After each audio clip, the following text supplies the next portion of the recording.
Hello and welcome to Theology with Coffee. We are your hosts. My name is Kelson Wolverton. And my job is to try to make Kelson laugh right before we hit play. And he succeeded. I'm with probably one of the cringiest jokes I've ever told. My name is Taylor Wood, and this is Casual Conversations about Deep Biblical Truth. Correct. We're excited to be getting into continuing with the book of Revelation. It is very inconsistent in the summertime because of just the crazy schedule. Right. But it's happening, and we're hoping we'll be here for 2 weeks. Then we're going to have to probably take a couple weeks, 3 weeks out after that. We'll see how our schedule works out.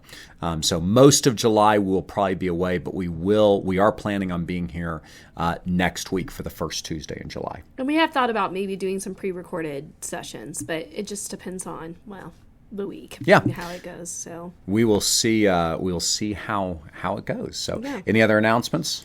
No, I think ultimately, again, if you have any questions about what we've already talked about in Revelation, or maybe some past episodes, or even a topic that we haven't discussed, always feel free to email us at theologywcoffee@gmail.com, and we would love to respond to you as soon as possible with that. So keep in mind also that we are on Spotify, we are on iTunes, we're also on YouTube. You can subscribe to our channel on YouTube and get the podcast there as well. So maybe we can be on TikTok soon. Hey, that'd be neat. Yeah. I know nothing about TikTok, so if that's going to happen, that's going to have to be you. That's okay. So yeah, we'll see. Yeah. So anyway, we are broadening and expanding our horizons, that's for sure. So just as a reminder, we've been working our way through the book of Revelation, and we are in this section of the seven trumpets.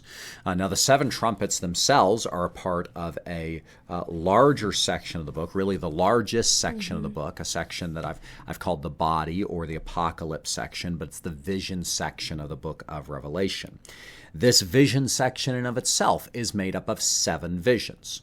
And so you have 7 visions, and each of those 7 visions are divided up into 7 subcategories. One of these visions is this vision of the 7 trumpets that we've been working with for the past few months here. And this begins in chapter 8, the previous chapter, and it's going to take us all the way through chapter 11 and really into chapter 12 is where these trumpets are going to be taking us. And so today we're looking at the 5th and 6th of these trumpets, but remind us about some of the ground that we've already covered with the first 4. Yeah, so we really discussed a few weeks ago about the first 4, and really that affects mostly creation. We see this imbalance, this creation going into chaos with the earth, the trees, the grass, even the sun and the moon and the stars, all this, what was once organized and what was created now is being completely just being turned upside down as well. And so we're eventually going to get into more of the trumpets of hey, we've seen the physicalness of earth, but now we're going to see not only supernatural stuff, but also what it's going to affect humanity at this point. One of the things that marks the first 4 trumpets is their description is fairly quick. It's kind of rapid fire through those first 4. And then it's broken by this cry of an eagle. It's an interesting image that John uses. We debated the identity of this eagle, but I think both of you are familiar with or are comfortable with this eagle being a divine being, some sort of an angel or angelic-like being. And this angel says, "Woe, woe, woe to those who dwell on the earth at the blast of the other trumpets that the 3 angels are about to blow." So this angel is actually telling us that these next 3 trumpets are going to be unique. They are different than the other 4. You can see that by the first 4 trumpets take 1 chapter. The next 3 are going to take the next 3 chapters to go through. And they get a lot more description. They're a lot more vivid in the way that these next 3 trumpets are going to be described. Also note that tripartite repetition of woe, woe, woe. It's one of our 3s. We track for you some of these important numbers that we run into. Here we're running into these numbers, the number 3, and we have 3 woes. Interestingly enough, the chapter 4, we have this vision of the three holies, right? The God is holy, holy, holy. Here, his judgment is woe, woe, woe, and we're going to see tracked these three different woes that this, whoever this eagle figure is, these three woes that he announces here. Yeah. Anything else? I don't think so. I think I'm ready to jump into this. Great. So with chapter 9, I think I'm going to do is we're going to just read verse 1 and we're going to go to verse 12 because that is one of the trumpets. And I bet you, Taylor and I have discussed, this will be the only one we'll discuss today because there's just a lot going on. Yeah. So if we do, then we'll continue. But just to let our listeners know and viewers, I'm going to read chapter 9, verse 1 through 12. Okay. And the fifth angel blew his trumpet, and I saw a star fallen from heaven to earth, and he was given the key to the shaft of the bottomless pit. He opened the shaft of the bottomless pit, and from the shaft rose smoke like the smoke of a great furnace, and the sun and the air were darkened with the smoke from the shaft. And then from the smoke came locusts on the earth, and they were given power like the power of scorpions of the earth. They were told not to harm the grass of the earth, or any green plant or any tree, but only those people who did not have the seal of God on their foreheads. They were allowed to torment them for 5 months, but not to kill them. And their torment was like the torment of a scorpion when it stings someone. And in those days, people will seek death and will not find it. They will long to die, but death will flee from them. In appearance, the locusts were like horses prepared for battle. On their heads were what looked like crowns of gold, and their faces like human faces, and their hair like women's hair, and their teeth like lions' teeth. And they had breastplates like breastplates of iron, and the noise of their wings was like the noise of many chariots with horses rushing into battle. They have tails and stings like scorpions, and their power to hurt people for 5 months is in their tails. They have as king over them the angel of the bottomless pit. His name in Hebrew is Abaddon, and in Greek he is called Apollyon.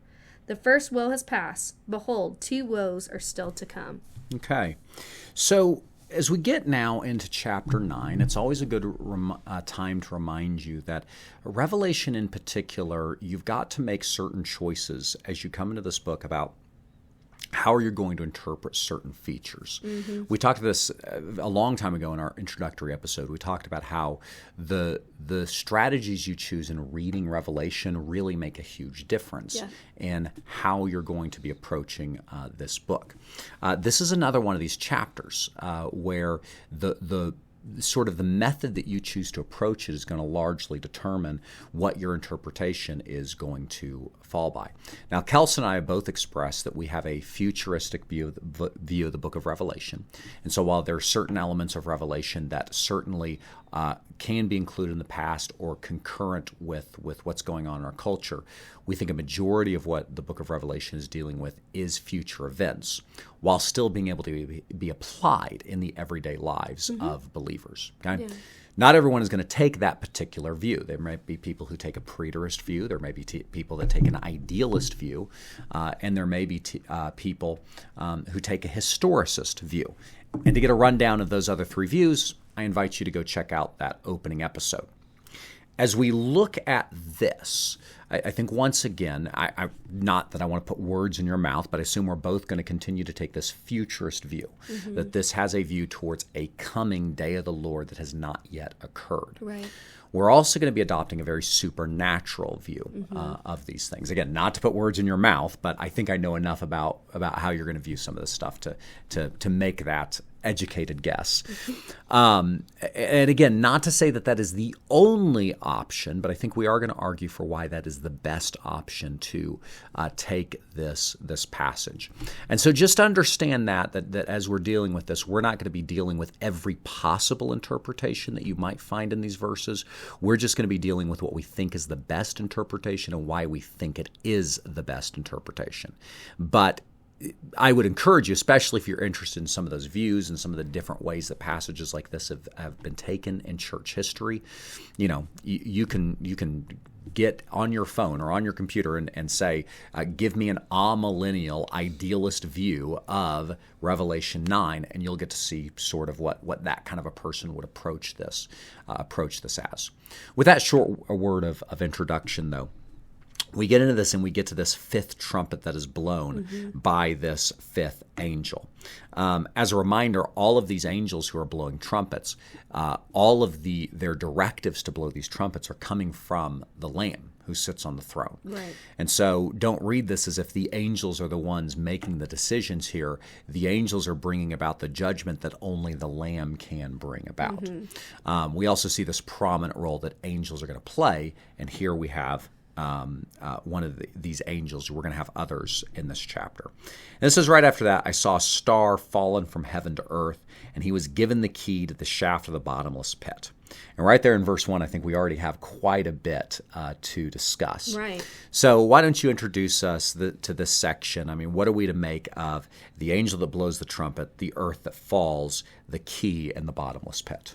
Yeah, so we've kind of already seen about like stars falling from heaven to earth, and Taylor and I would both conclude that this is meaning angels, you know what I mean, that are and sometimes it can be good angels, or sometimes it's angels that go against God's will and that come down, you know what I mean, here on earth, helping, govern and doing whatever they want to do. And there is a lot of controversy just in this verse 1 about, okay, is this angel a good angel?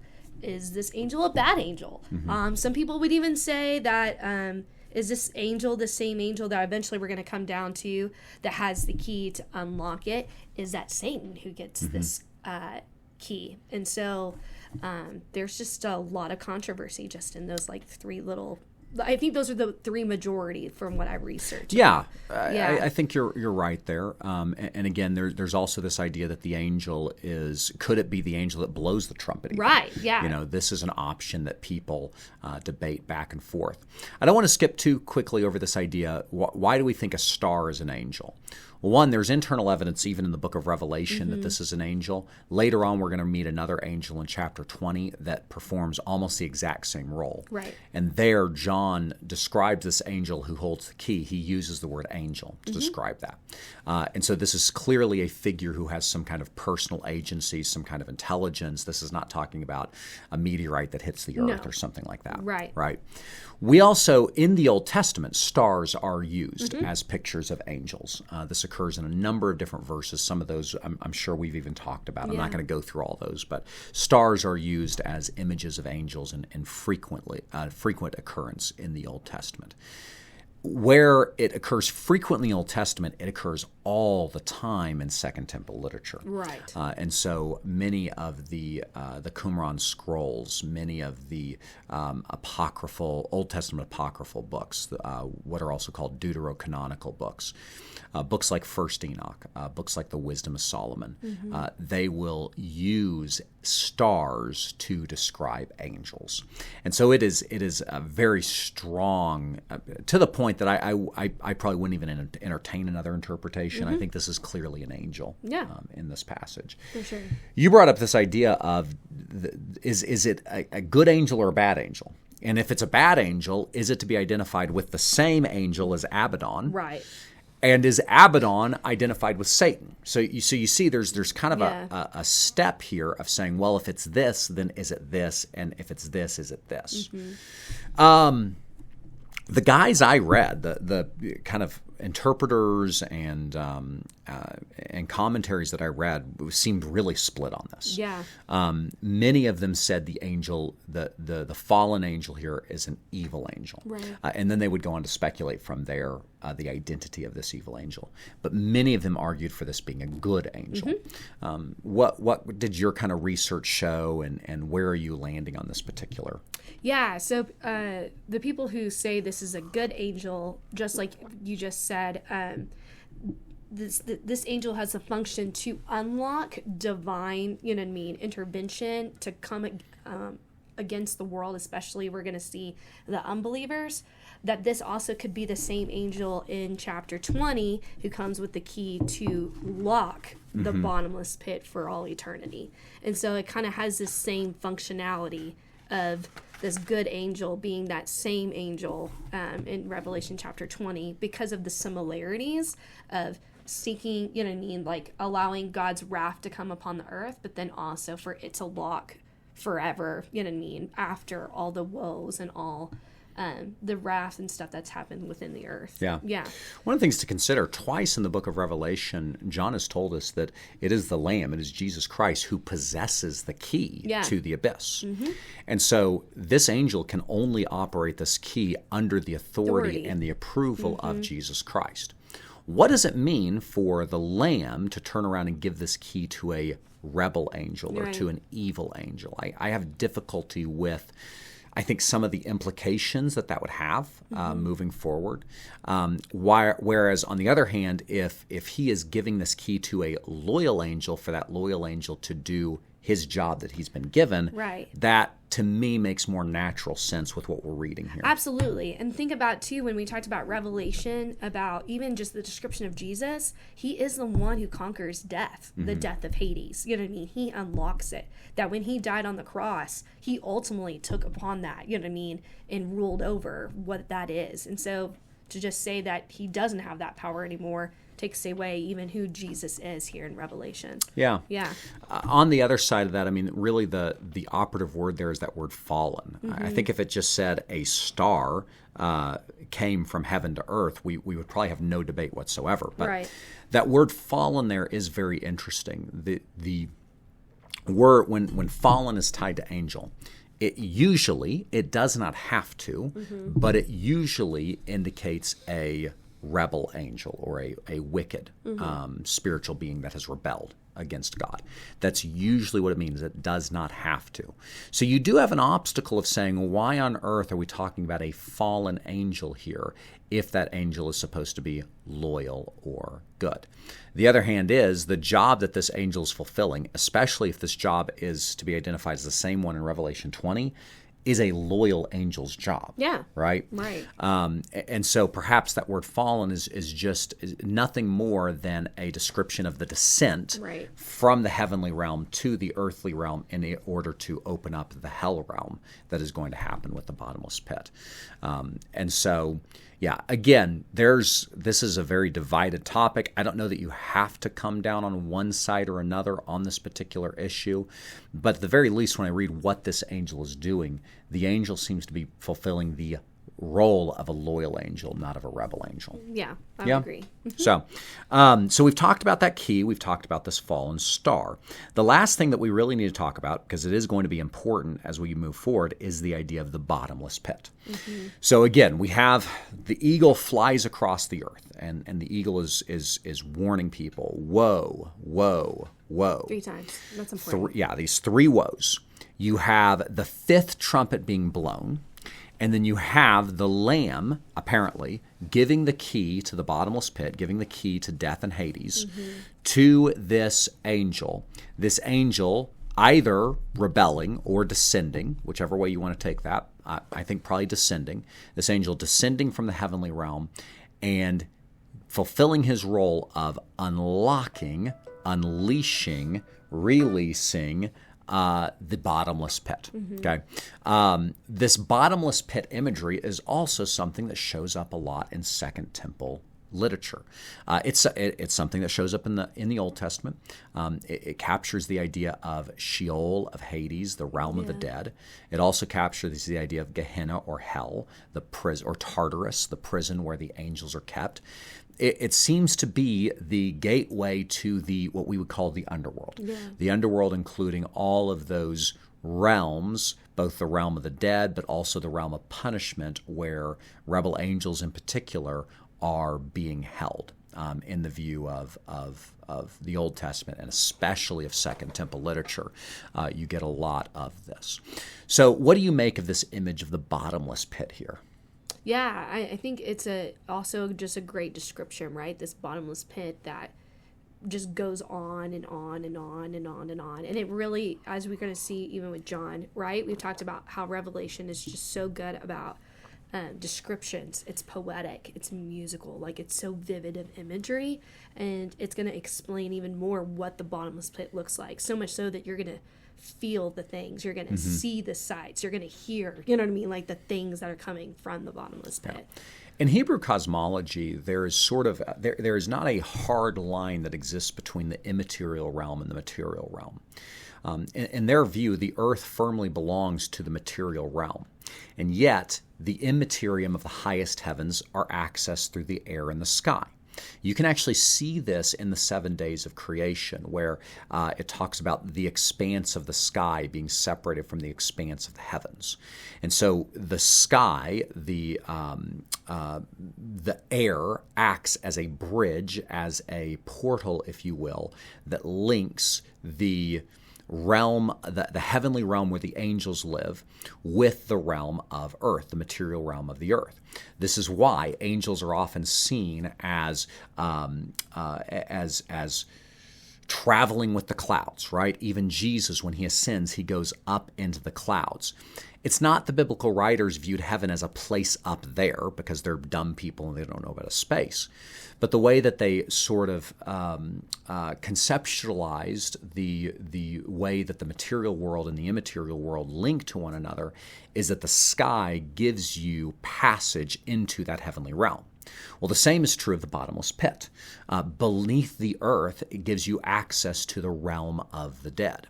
This bottomless pit is a pit that, kind of to use modern sci-fi language, it opens up on the earth, but it transports to a dimensional realm that John is not saying here that hell is in the center of the earth. Right. Okay, but John is saying here that this bottomless pit opens up a dimensional portal that allows for the material world of the earth to now be interacted with the immaterial world, the realm of the dead, and of hell beneath it. Okay, and so this pit opens up, and so that's why it's bottomless, right? It's bottomless because eventually this pit leads you into a spiritual, from a material realm into a spiritual realm, and that's sort of the picture he's giving.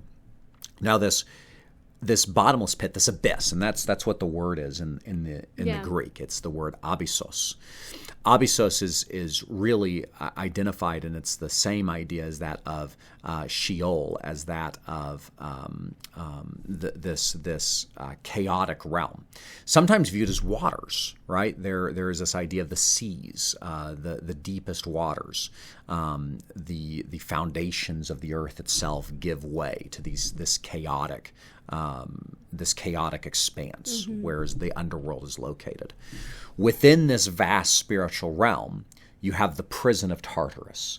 You have the prison, the fiery prison where the rebel angels are kept. And so this bottomless pit opens not just generically into the realm of the dead, but it opens up specifically into this prison area of the realm of the dead.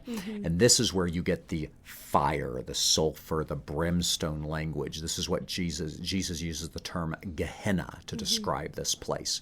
This eternally burning trash dump is what Gehenna is a picture of.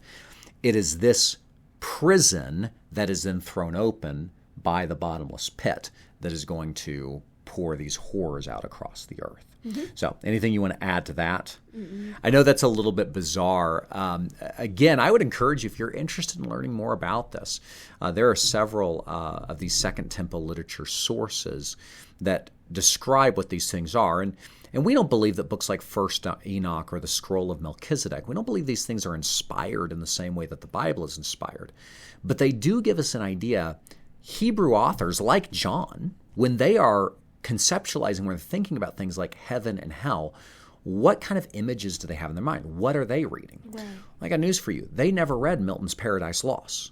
And so this idea of heaven up there, hell down there, the earth in the middle, like this would be foreign to the way that John would have thought about this. He would have thought about the heavenly realm. He would have thought about the realm of the dead, the spiritual realm, and within this Gehenna, this chamber that exists within that. And then there are connection points. There are weaves that go across between these immaterial realms into the material world as we understand it, which is the physical world of the earth.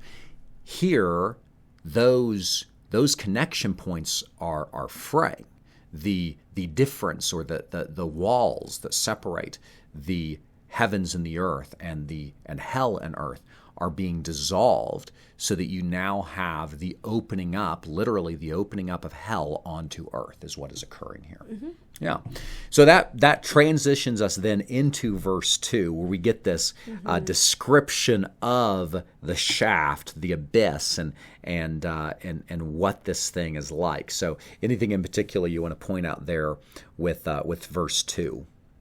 Well, like I said, he opened the shaft of the bottomless pit, and from the shaft rose smoke like the smoke of a great furnace, and the sun and the air were darkened with the smoke from the shaft. And see, we kind of have that already. We saw in chapter 8 about the sun and the moon being darkened, and even here it's even more than we can ever comprehend. And that's not a new concept here. You know what I mean? We've talked about Joel.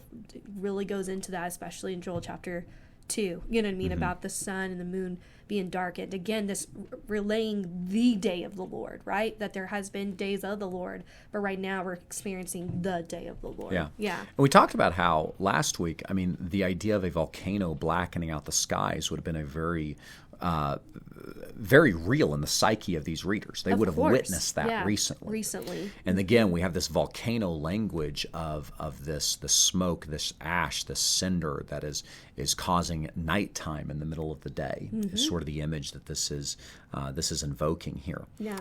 As it talks about this. So. Yeah. Oh, and there was something else I wanted to say there to kind of follow up on what you were saying, and I think it's gone. It's oh no. Yeah, it's gone. It might come to you when we're as we. Oh, I was just going to mention this. This is where we're really seeing John's use of Second Temple literature here. Oh yeah. Because in the Old Testament, again, the abyss is often viewed as the watery depths. It is in the Second Temple literature that we start getting this idea of a furnace or a flaming place, this place of eternal fire suffering. Yeah. That starts coming out in the Second Temple literature, which Jesus uses when he talks about Gehenna, the place where the fire is never quenched and the worm never dies. Jesus is using that kind of source, and John is now using those sources. And so it tells you again how this view of hell is being developed, and how it's still including this very Old Testament idea, but now they're adding in this language of the furnace and the flames into this description of what this realm of the dead is. And I also want to say this, I don't want to confuse anyone. I'm trying to be very careful with the terminology I use. When we talk about hell, the abyss itself, hell is a part of the abyss. Right. The abyss opens up and it includes, so if you think of the abyss as sort of a city, it includes districts where the souls of people are kept.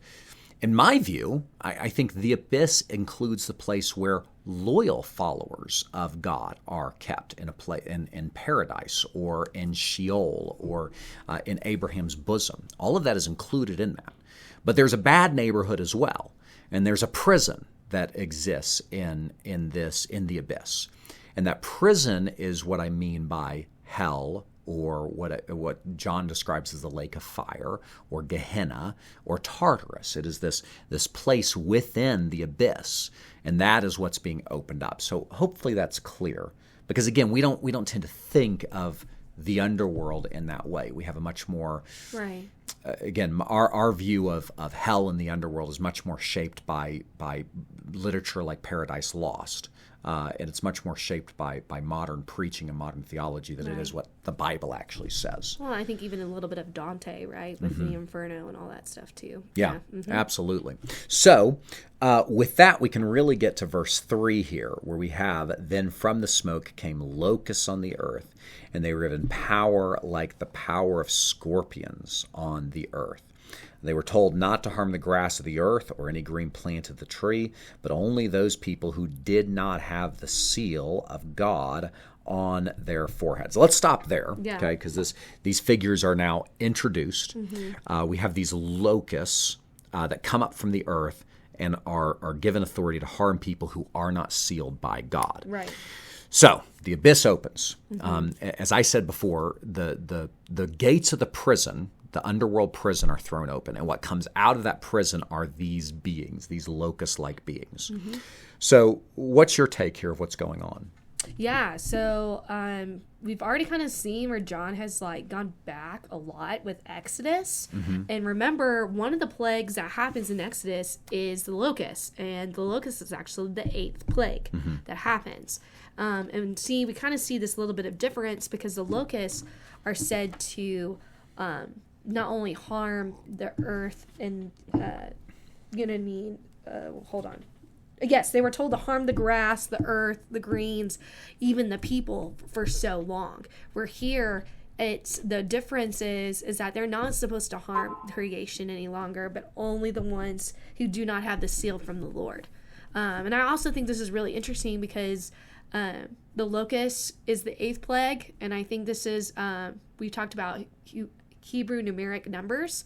8 means redemption. And so I think in some ways there's this play on word here, the fact of like redemption is happening for God's people. Yeah. Right? Already we have seen, and we've talked about this, right? We're God's people. It's not like we're going to be exempt from everything at this point that, you know, through persecution provides hope and encouragement. And we have seen that it not only affects creation itself, but even humanity here. But we see where God shows up, right? And saying the only people that are only going to affect now are the people who do not believe in me. Mm-hmm. That there is protection for those who are loyal in God's kingdom. And I think that 8 plays really important. Yeah, and so we've now seen with these trumpets, John has reworked the 7th plague, the 1st plague, the 9th plague, and now he's reworking the 8th plague with this idea of locusts. Locusts were... They became this 8th plague of Egypt really became an inspiration for a lot of the prophets in the way that they talked about the day of the Lord, the coming of the Lord, the coming of the Lord's judgment.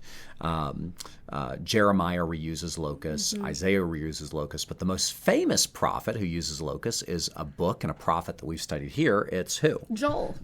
Yeah. So locusts become the central image that the book of Joel uses to describe God's judgment on the earth against wickedness. Yeah. And Joel, like John, he sort of describes these locusts with these supernatural elements tied to them. So they're like locusts, but they're not locusts at the same time, right? I actually pulled up that Joel passage. I thought it'd be helpful to read it because I think John definitely has this passage in mind. But anything else you want to say about Joel there in the way that he uses locusts? Yeah, no, it is, and especially just the fact, too, that we see locusts, it's not just one, it's many. It's numerous things, so much so that it affects, like, the crops, right, that you eat, that it brings disease and illness all throughout the land. And we have seen, not only through the Old Testament and the New Testament, but we can even see it in our environment with just the seasons and stuff, that locusts literally destroy everything and beyond. Yeah. Like the things that you work for, the things that you toil for, the things that you have put investment in, and how it can just be gone in a blink of an eye. Mm-hmm. So, lest you doubt that John is thinking about the book of Joel as he writes this, Joel chapter 2, verse 1 actually starts with this statement, blow a trumpet in Zion, right? Mm-hmm. So even Joel is talking about the blowing of a trumpet. It says, sound alarm on my holy mountain. Let all the inhabitants of the land tremble. For the day of the Lord is coming. It is near. A day of darkness and gloom. A day of clouds and thick darkness. We've seen that darkness now. Yeah. Like blackness there is spread upon the mountains. A great and powerful people. Their like has never been before, nor will be again after them, through the years of all generations. Fire devours before them, and behind them as a flame burns. The land is like the Garden of Eden before them, but behind them it is a desolate wilderness, and nothing escapes them. Their appearance is like the appearance of horses, and like war horses they run. As with the rumbling of chariots they leap on the tops of the mountains, like the crackling of a flame of fire devouring the stubble, like a powerful army drawn up for battle. Before them peoples are in anguish, all faces grow pale. Like warriors they charge, like soldiers they scale walls. They march each on his own way. They do not swerve from their paths, they do not jostle one another. Each marches in his path, they burst through the weapons and are not halted. They leap upon the city. They run upon the walls. They climb up into the houses. They enter through the windows like a thief. The earth quakes before them. The heavens tremble. The sun and the moon are darkened, and the stars withdraw their shining. The Lord utters his voice before his army, for his camp is exceedingly great. He who executes his word is powerful. For the day of the Lord is great and very awesome. Who can endure it? Now, for a breakdown of those verses, I would direct you to our study in the book of Joel, because we go through and we talk about the book of Joel, and we talk about that section in detail. But John is now taking this prophecy of Joel, he's reworking it with the eighth plague in mind, and he's now describing in more detail about how these armies are used by God to bring his judgment across the earth in this particular way with these beings, these locust-like beings who are given the power of the scorpion. Now, one thing, you kind of mentioned this, Kelson, but in verse 4, these locusts are told, do not harm the grass of the earth, right? Right. And so this is giving us an indication that these locusts are not mere locusts, right? They are like locusts, but this is using locust in sort of typological language. This is using locust as an image of what these beings actually are. Right. They're not tormenting grass and nature. They're actually going after people. In this. And they are prevented. So one of the things I want you to notice here, because we're going to get into this with the trumpet next week too, this army is released from hell, but they are limited in what they can do. Right. They are not allowed to do the things that they want to do. Instead, they are only allowed to do the things that God tells them to do. And here we're specifically told they're not there to harm the earth. Right. And there's actually some humans that they're not allowed to harm. They're not allowed to harm those who are sealed. Right. Now, before we talk about the identity of who these locusts may be, what do we make of the fact that God is sort of limiting or directing what they're allowed to do?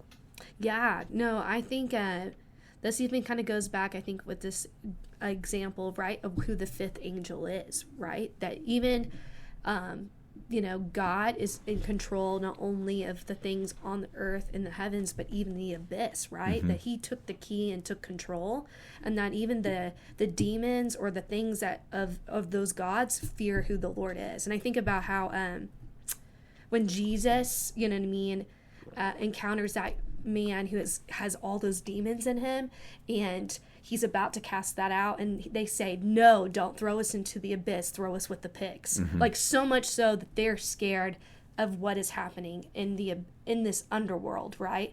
And so even when Jesus was here on earth, there was control there, but there's also control even where we're at with the day of the Lord. Yeah.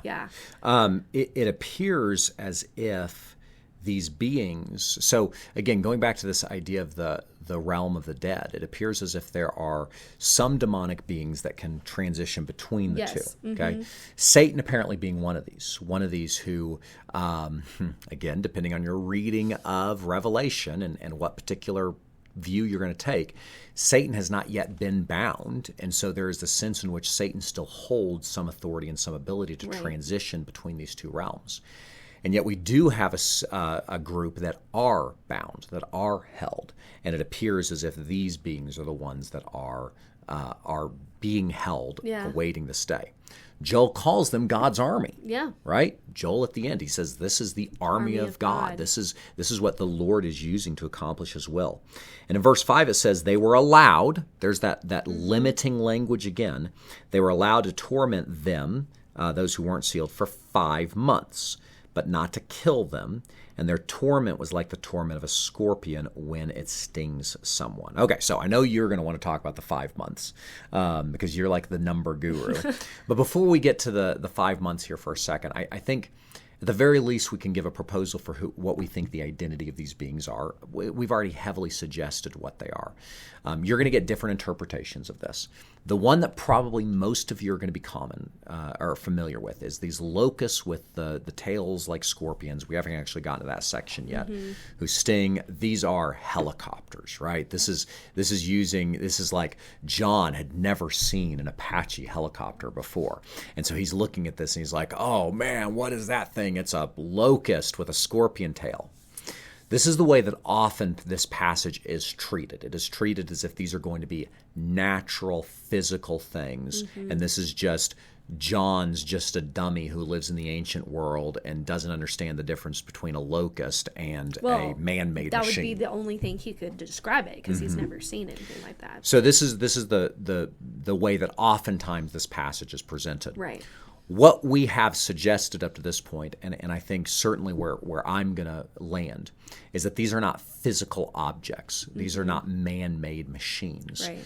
This is a description of demonic armies.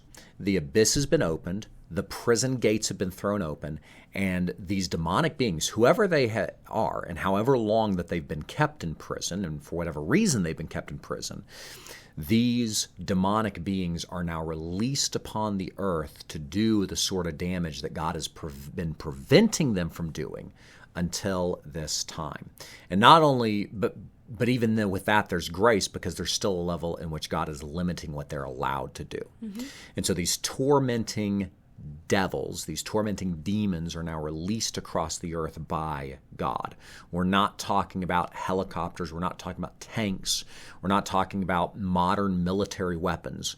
We're talking about spiritual beings who are intelligent, who hate humanity and hate this earth and relish the opportunity to cause as much torment and damage as possible now that their prison doors have been thrown open. How do you respond to that? No, absolutely. And especially that we've talked about, there, you know what I mean? There's so much supernatural that is happening, not only Revelation, but we even see that all throughout the Old and the New Testament, through the whole Bible itself. And so to just assume that because of pop culture, right, saying things that maybe are natural, or even maybe that's the best way we could like see that, right? Because of the future of whatever that is, that John would have to do that. But then you take away of the fact, well, already we've seen, right, good angels, bad angels. We've seen the supernatural things that are happening here on earth, this untangling cosmos and chaos that's going from an organized to now unraveling, that it would make more sense that it would be demons. Yeah. Yeah. And especially, we're going to get into the next section where he goes into more description of what they look like. Yeah. And I mean, like, I would excuse you if you maybe think, okay, locusts can kind of look like helicopters, but helicopters don't have the hair of women or crowns of gold or faces of men. We're about to get to that section. We're not there yet. What I find ironic about this is that oftentimes the people who take these positions, and so I'm speaking specifically about those who have a very strict dispensational premillennialism. Right. They may be historicist or they may be futurist, but they have this very strict view of saying the Tim LaHaye left behind style of treating Revelation. And they will often stress how important it is to read Genesis literal, especially when it comes to numbers. Like, you've got to read it literal. You can't have overlapping chronologies like what I've talked about. It's an A, B, C. It has to be literal, literal, literal. But then they'll get to a passage like this, which I think is very clearly, literally talking about demonic beings, and they'll do everything they can to twist it away to talk about helicopters and tanks in Russia. And I'm just like, which is it? Are you going to do everything literal, or are you going to be figurative? And how are you going to decide which of those two you're going to side with? What we're trying to do with this podcast is we're trying to be consistent in how we read Scripture. We're trying to make sure that our methods are consistent from one chapter to another. So I'm not going to shift and start doing things different. I'm not going to say well, now I'm not going to be literal and now I'm going to be figurative just because it fits my system better. That doesn't work. No, we're going to say, okay, what's John's strategy here? What Old Testament passages is he quoting? And what might he have in mind as he's going through this? And we're not going to lock ourselves down to saying you've got to be literal or you've got to be figurative. It's an art. So just be very careful with these positions when people say, well, I have the literal view, but then they take a passage like this and there's nothing literal about what they're actually saying. Okay, that's just manipulation, and it's lying to you at its very worst. Now that I've gone on my little tirade with that, let's talk about the sealing, because part of what happens is God prevents them from tormenting those who are sealed. So what do you think is going on there with the sealing that takes place? Yeah, we've already seen kind of the sealing already. It's the ones who wear the white robes, right? Their names are written on this new stone. They are the ones that even we talked about, right? That are under the brazen altar, crying out, asking for judgment, right, to come on the earth for the martyrdom that has happened not only to them but to the brothers and sisters all throughout history.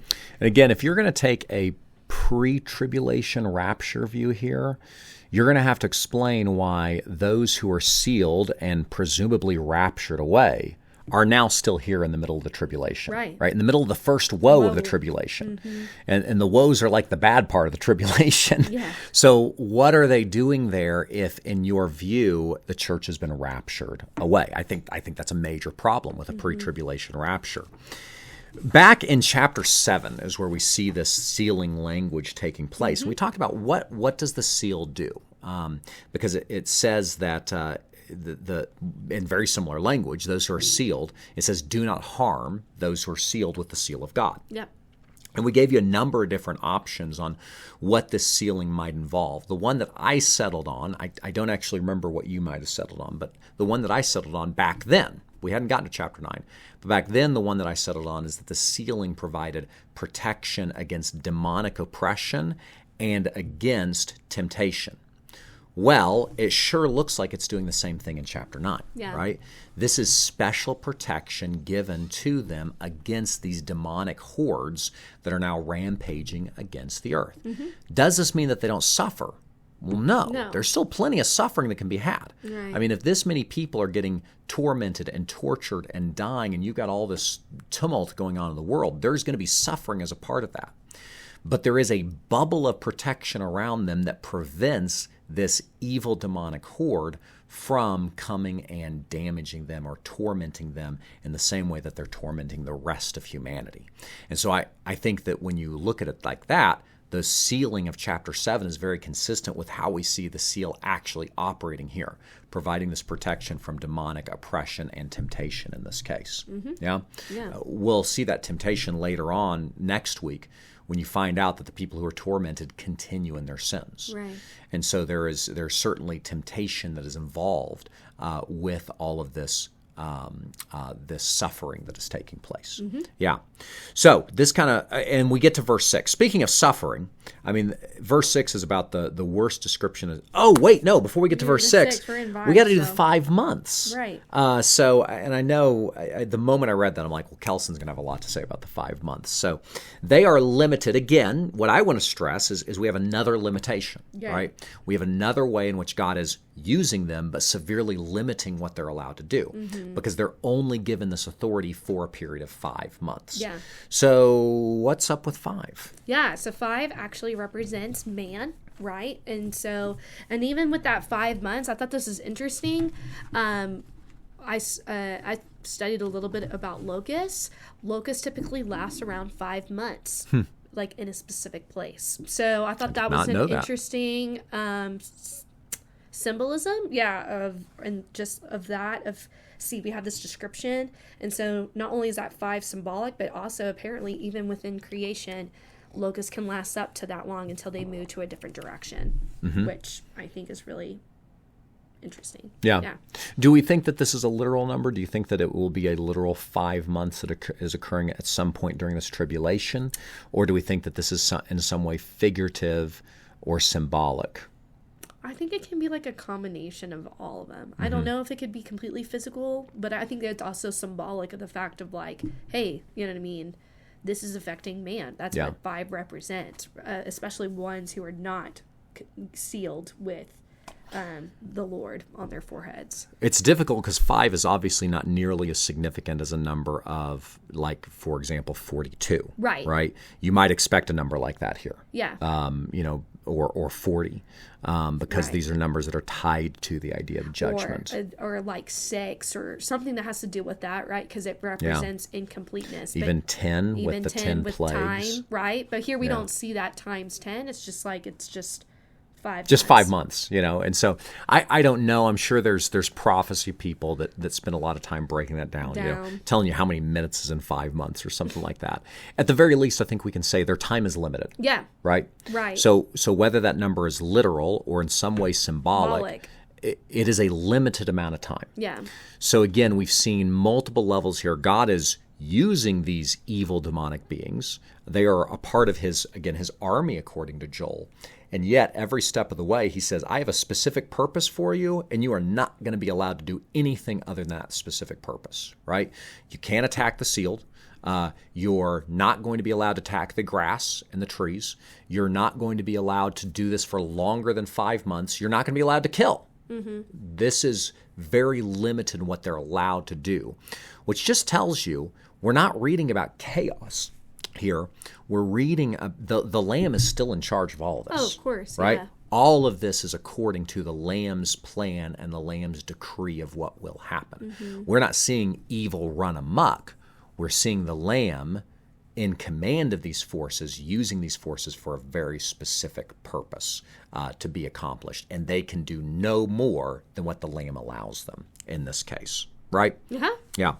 So then we get to the 6 where it says, and in those days people will seek death and will not find it. They will long to die, but death will flee from them. And that just gives me shivers reading that line. Yeah, no, because I think of it's like the torment of a scorpion when it stings someone. Mm-hmm. When I was in Laos, my team leader got stung by a scorpion, and he said it lasts for 12 to 16 hours, where he could barely move. Yeah. It was just like this continuing nagging pain where literally he had his hand like this stuck in a bucket of ice, and he can like move his arm or anything. Yeah. And it just lasted hours upon hours. It felt like eternity for him. And like a lot of really bad insect stings, it's actually kind of a tongue twister, insect stings.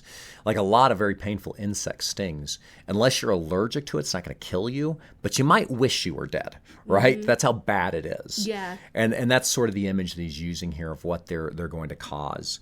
Once again, we get kind of a personification of death. Mm-hmm. They will seek death and not find it. Death will flee from them. I just, again, shivers down my spine of sort of the brutal beauty of the poetry there in that line. Mm-hmm. So now we're going to get more description of the locusts, and we're going to find out who their king or commander is. Mm-hmm. In verse 7, in appearance, the locusts were like horses prepared for battle. On their heads were what looked like crowns of gold. Their faces were like human faces, their hair like women's hair, and their teeth like lions' teeth. They had breastplates like breastplates of iron, and the noise of their wings was like the noise of many chariots with horses rushing into battle. They have tails and stings like scorpions, and their power to hurt people for 5 months is in their tails. They have a king. Well, let's wait to get to the king. Let's just deal with that kind of description of them.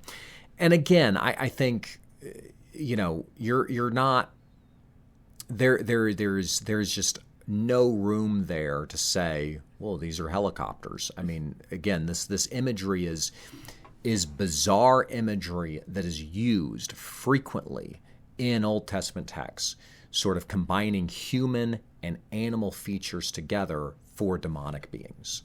This is the kind of stuff that you read about all the time in Daniel chapter 7. You read about in Ezekiel. Mm-hmm. You read about in Zechariah. Some of these passages that we've studied here that will use sort of combinations of animal and human features to create these monstrous beings that have this idea of again, they're these evil demonic beings, right? Mm-hmm. So what do you, anything in particular you want to talk about when it comes to this description of these demonic beings? Yeah. Also, I thought it was interesting, the description of the locust, there's 8. Oh, well, there you go. Another 8, an echo of 8. Mm-hmm. You're so good with those numbers. They're really important. It's probably because I had a professor who probably put that in me too. But I just thought, especially what we talked about with locusts, that being the 8th plague, what it represents, that's interesting that there's also 8 characteristics as well. I need slack. I'm caught on something beneath the table. But even just like the imagery, right? Like you can just picture, right? Horses prepared for battle, like, just like smoke and stuff coming out from their nostrils. On their heads look like crowns of gold, and their faces are like human faces, like menacing. Their hair like woman's hair that's long. Their teeth like lions' teeth. They have breastplates like breastplates of iron, and the noise of their wings was like the noise of many chariots. Right? Just like at the boom, of just hearing, people patting on that breastplate, the sound that echoes all throughout the land. And then just like the noise of many chariots with horses rushing into battle, and they have tails and stings like scorpions, right? Like I think of like one of the biggest weapons that someone had for an empire was the cavalry. You know what I mean? It was the symbol of power, of deity, of strongness, and here we see this army that represents this type of cavalry. Yeah. There's several of these images. It strikes me how they are corruptions of images that we've seen before. So we have these crowns that are placed in their head. We also see how the elders around the throne room of God are given crowns that they cast before the throne room of God, right? So we have this crown imagery here. This talks about the authority that they're going to have, the splendor, perhaps the corrupt, monstrous splendor, but they still have this splendor. There is, rather than robes of gold, they have breastplates, like breastplates of iron. We've seen references to a lion of Judah before, but here this is a monstrous lion. This is a lion that consumes and causes pain and destroys. We see that the elders and the four living creatures, they sing songs of glory. Well, these ones, it's a song of cacophony, right? It's noise. That's all they can produce is noise. Noise like thundering chariots, because they have no ability to create anything of beauty or anything good. They only have the ability to create chaos and noise here. And so I think there's some poetic sort of parallels between some of the descriptions of good, loyal people that we've seen up to this point now being turned around, and their corruptions that we're seeing here. Do you see any the two there in the middle, the human face and the hair like women? Do you see any special significance there? Because those images kind of popped out to me as things that I didn't immediately have an idea of why they might be there. No, you know what I mean? Not really. You know what I mean? Like I thought about the teeth like a lion. That was considered one of the animals like in Israel, right? That could cause like so much chaos. Like I think of even like with Daniel with the shepherds, right? They had to be warned of the lion. He, breaks it. We think that lion was Samson. And so, you know what I mean? I went back to those stories of just this lion that even considers, right? Like even it represents the king of the jungle. And here it has teeth like a lion, that they feel like they have this authority, when really Jesus not only is the Lamb, but the Lion of Judah. And there's that comparison, I think. Yeah. As I think about these sort of images here, so the human faces, I mean, again, this speaks of a diabolical intelligence. Yeah. This speaks to the fact that these are beings that can think and feel for themselves, that they're not emotionless forces of nature. They're wicked, and they know what they're doing. And they make choices, right? Yeah. That's what makes humanity different from all creation, is creation does follow what God has, where we have the ability to choose right or wrong. Yeah. Long hair, hair like a woman's hair, especially on male characters, often in the Bible is a symbol of pride. It's a symbol of arrogance. Yeah, you mentioned Samson, but there's also Absalom. That's the other person I thought about too. Yeah. And so you have these characters where and again, they're wearing these crowns of gold. They are acting as if they are charging lords, and so there is this sort of pompous arrogant attitude that may be captured with this idea of the long hair like a woman's hair in this particular image. There are also this hybridization of human and animalistic characteristics may also have in it echoes of Genesis 6:1-4 and the giants, who were angel-human hybrids. Right. In Second Temple literature, the angels who sin in Genesis 6:1-4, they are held in Tartarus. That is the place. That is the prison that's just been opened. And their offspring, their seed, are these giant beings. When a giant is slain, its spirit is cast into the abyss. It is cast into that prison. You mentioned the demons begging not to be cast out because they know that they will roam and they may find their way back to this prison, Tartarus, in the underworld. Yeah. And so I also don't and again, I'm not pitting this necessarily as my position. I'm just saying, this is something to think about.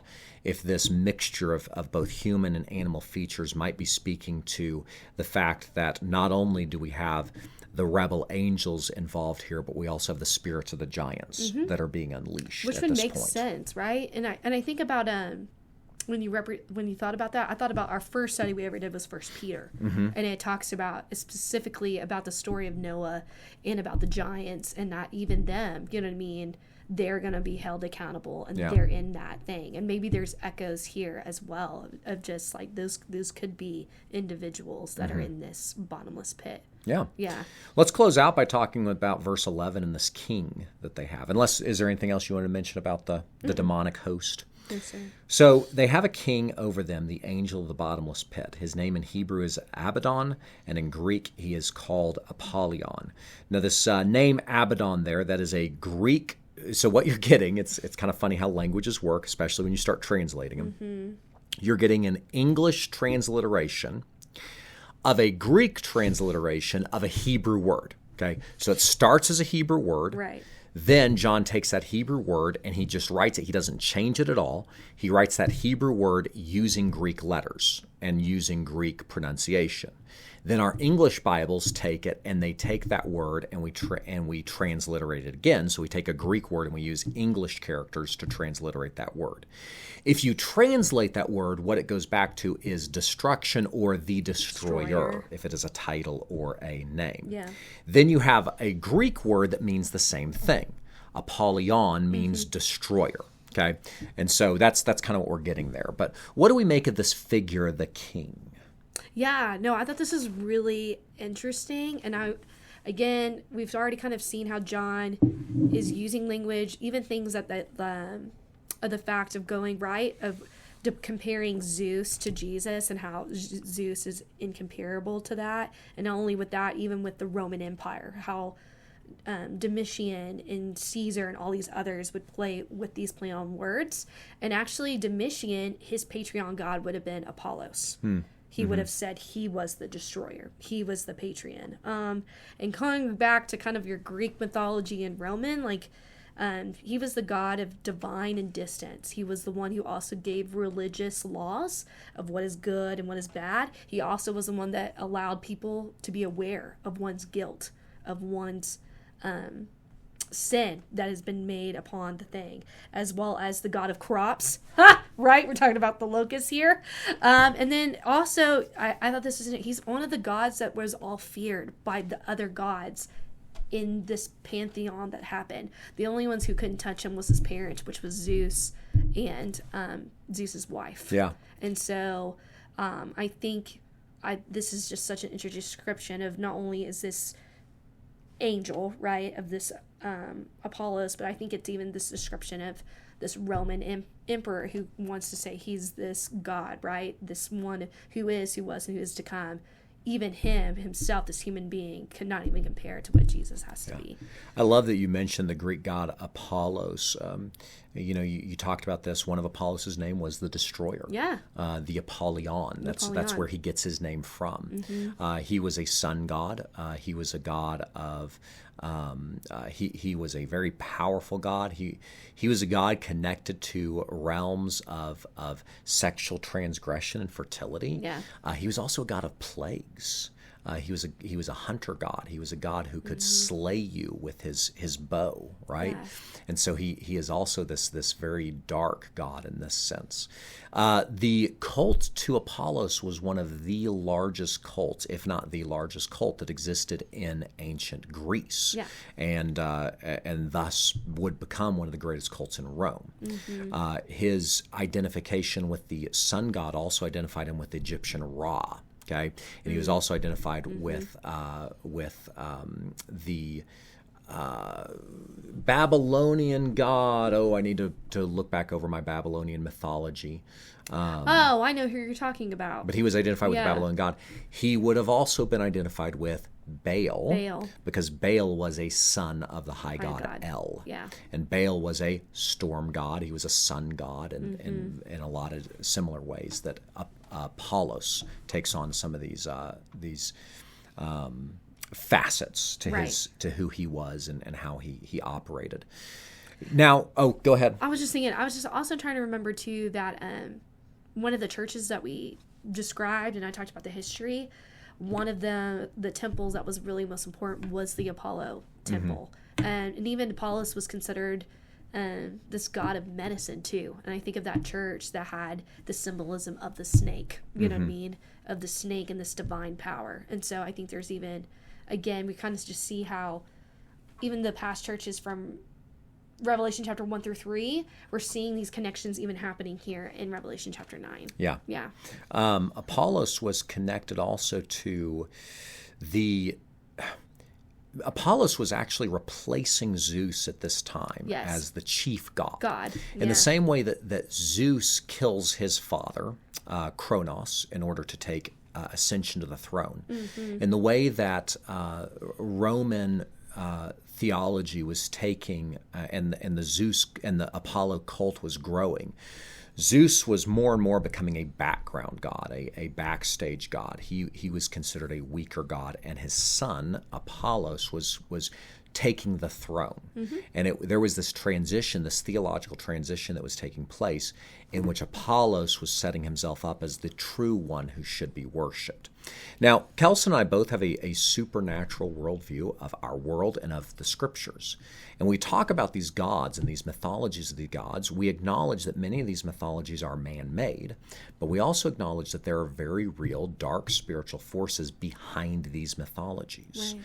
And I think John is identifying here the fact that there is an actual Apollos, an Abaddon, this dark god who has this kind of control and this kind of dominion, and he is their king. He is the ruler of this demonic host that has now been released from the bottomless pit.